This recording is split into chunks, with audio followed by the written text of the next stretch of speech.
SHOT Show 2015. I am with Dr. Haley Adams. Dr. Adams, Stuart, how you doing?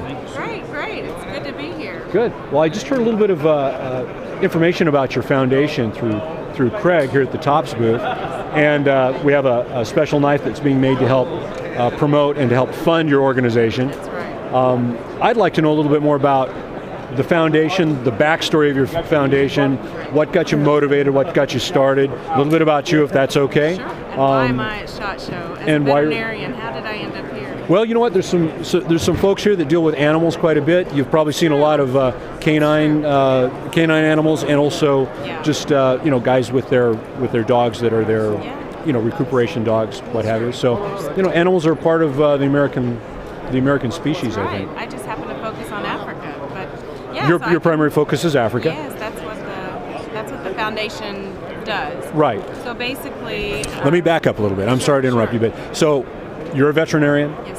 When did you start? Oh, I know, a 5-year-old little girl fixing the neighborhood cat. I graduated from vet school in 2001. I've been going to Africa for about 20 years. So this is my passion.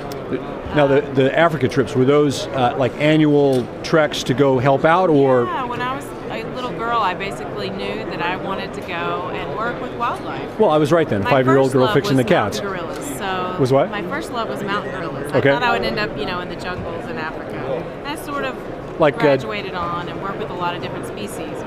So that was my passion. And after vet school, I went on and specialized in wildlife diseases. So I studied a virus in lions in South Africa. Lived there for a while. So I'm sort of a specialist now, and I enjoy doing research and working behind the scenes, and this is just my way of giving back. All the years working in Africa, I saw there was a niche. Often there's a lack of basic supplies for good medical care of animals, and in the conservation world, oftentimes they don't have the high-tech gear that we have here to get operations done and to protect the wildlife that is now endangered. Well, and on a continent where even human beings there's much less regard given to human beings on the African continent in general than in the West. You can just factor in the issue that animals take even a further backseat to that. And that's a good point. One of the things we do through the foundation, in addition to wildlife conservation, is what we call One Health. And we understand that you can't look at any species in isolation. You have to take into context the environment where they live, and that includes the people and the domestic animals and the wildlife. So it's sort of a holistic approach to enhancing a community's health. Kind of like a fusion of the environment. Yeah.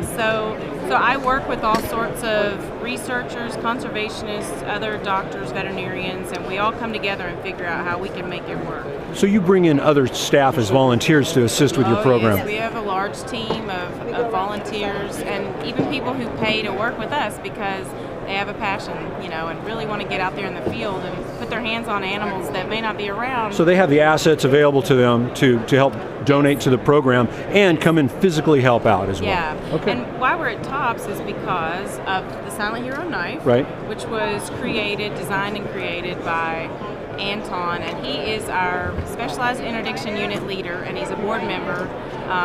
So he's a great asset to the foundation. He's a South African. He has a lot of experience in the field.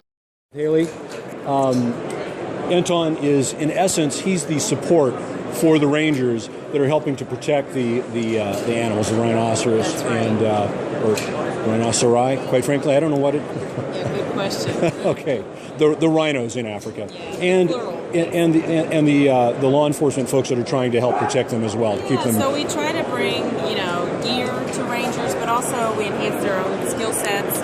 So we do training, and we try to engage with them because we want to build trust with these guys. And that's one of the problems we face. Right. Well, it's a societal thing. It's a cultural thing that you have to cross those barriers and try and break those barriers down. Yeah. Very good. So and he's donating a lot of his time and efforts and design to help with this. The sales of the knives go back to the foundation to support the work we do. So we really appreciate Tops.